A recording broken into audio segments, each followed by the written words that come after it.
नहीं, हम आप एक और सवाल आपसे, बहुत इंपॉर्टेंट बात आप कह रहे हैं, हम ये आपसे ये जानना चाहते हैं, अभी फार्मर्स एजुटेशन पर कॉन्सेंट्रेट करते हैं, उसमें हमारा विषय प्रकाश जी ये है कि क्या कोई देश भर के किसान पंजाब और हरियाणा के किसान से ये सवाल क्या पूछता है कि साहब आप एमएसपी को लेकर के आंदोलन कर रहे हैं, हम सभी आपके साथ में हैं, आप फार्मर्स के मुद्दे को उठा रहे हैं, कोई बात नहीं, सब लोग साथ में हैं, लेकिन क्या आपके पास डेटा है उपलब्ध, धान और गेहूं की खरीदारी कर रही है सरकार, उसको जैसे आपने कहा कि फ्री बीज में उसको बांट रही है और अगले 5 साल तक भी बांटने का प्रयोजन कर चुकी है सरकार, 2028 तक बांटेगी। अब ये चुनावी स्टंट है, सरकार धान गेहूं बेच करके एक प्रकार से घूस दे रही है और अपना लाभार्थी बना रही है। एक तरफ तो सरकार कह रही है कि थर्ड बड़ी इकोनॉमी बनने जा रहे हैं, 5 ट्रिलियन इकोनॉमी बनने जा रहे हैं, दूसरी तरफ आप 80 करोड़ लोगों को खाना खिला रहे हैं 2 जून का। तो मैं तो हैरान हूं, अभी उस मुद्दे पर हम जा ही नहीं रहे हैं कि ये कौन सा कॉन्ट्राडिक्शन वो सरकार का है। मैं उसमें नहीं जाना चाहता हूं, विपक्ष के लोगों को सवाल उठाना चाहिए, वो क्यों नहीं उठा रहे हैं मुझे नहीं मालूम। मेरा सवाल यह है कि किसान, देश भर के किसान, पंजाब और हरियाणा के किसानों को यह सवाल क्यों नहीं कर रहे हैं कि साहब आप कपास के बारे में कोई बात नहीं कर रहे हैं, गन्ना के बारे में कोई बात, गन्ना के लिए आप कह रहे हैं कि ये बात कीजिए, लेकिन 40% तो पैसा आप ही के पास जा रहा है, ये डेटा बोल रहा है, सबसे ज्यादा लाभ आपको हो रहा है, तो हमारे बारे में कौन बात करेगा? या कपास की जो समस्या है ये आपसे बेहतर कौन बताएगा? प्रत्येक दिन विदर्भ के रीजन में किसानों की आत्महत्या हो रही है, and despite of different political parties in the government कुछ भी नहीं हो रहा है। ये किसान की बात कौन उठाएगा? इन किसानों को कौन कहेगा? क्या इस किसान फार्मर मूवमेंट में ये बातें उठ रही हैं? नहीं उठ रही हैं। ये मैं जानना चाहता हूं प्रकाश जी, क्या उठा रहे हैं लोग? मैं अभी आपको इसके ऊपर बताने की कोशिश करता हूं, या आपका इसके बारे में जो कंफ्यूजन है वो दूर करता हूं। बातें ऐसी है कि अपनी आवाज कौन उठाएगा, रास्ते पे कौन आएगा, और उसके बाद में सरकार के खिलाफ में कौन लड़ेगा। क्या एक एकदम गरीब आदमी है जो फटीचर है वो लड़ सकता है? देखिए ऐसा है, सरकार के खिलाफ में लड़ने के लिए जिस तरीके से पंजाब के किसान आए ना वहां पे अपना ट्रैक्टर लेके, जिस तरीके से मजबूत से, उसके बाद में पंजाब की जो वहां की सिस्टम है, लंगर की सिस्टम है, हमारे महाराष्ट्र में या लंगर की सिस्टम पंजाब हरियाणा छोड़ के कहीं पे भी नहीं है। पहले समझिए आप, सिर्फ सिख समुदाय में है, पंजाबी समुदाय में है। वो लोग वहां देखो, किसान सब कर सकता है, किसान भूखा नहीं रह सकता, पहली बात है समझिए। हम बाकी सारे आंदोलन कर लेंगे, मारपीट कर लेंगे, भूखे नहीं रह सकते हम लोग किसान। तो बातें ऐसी है। और दूसरी बात में किसान जो है पंजाब का, वो थोड़ा बहुत भारत के सारे किसानों के तुलना में वो धनी किसान है, वो मजबूत किसान है। क्यों?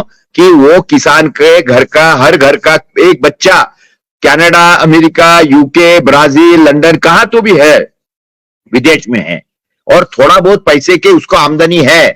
ये किसान अभी मरने पे टिका है, इसलिए कम से कम मरते मरते वो आया है।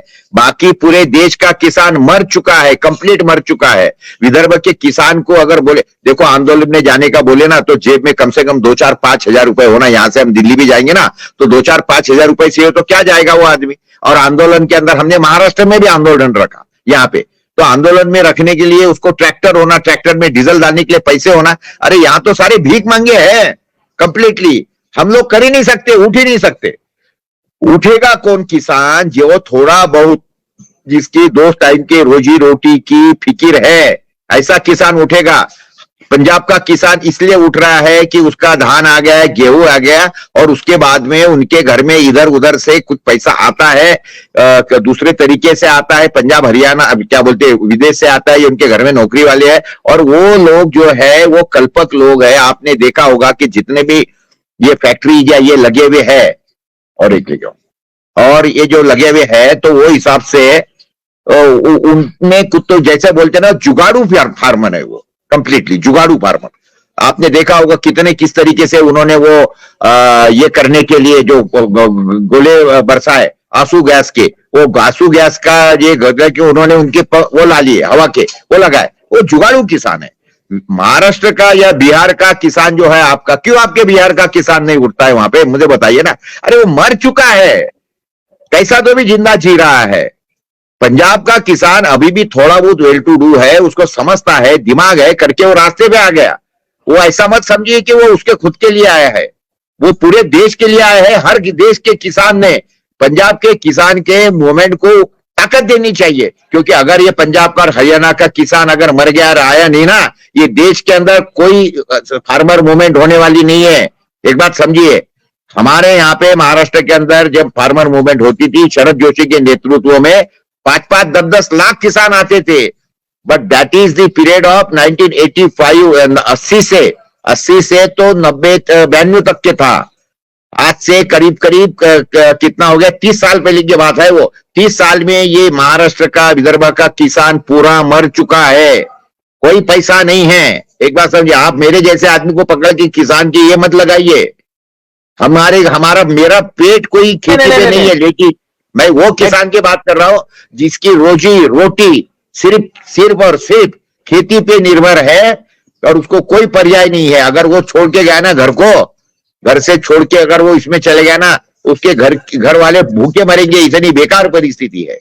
भोलानाथ का ब्रश कटर एक बैटरी से चलने वाली मशीन है जिसका चार्जिंग समय 3.5 घंटे है। इसे हम 6 से 8 घंटे बिना रुके चला सकते हैं। एक बार चार्ज करने पर ये 16,000 स्क्वायर फीट गेहूं, चावल, बजरा, जोबर के खेत काट सकता है, जबकि इसी कार्य को पेट्रोल ब्रश कटर 1,000 रुपए पेट्रोल का खर्चा करता है।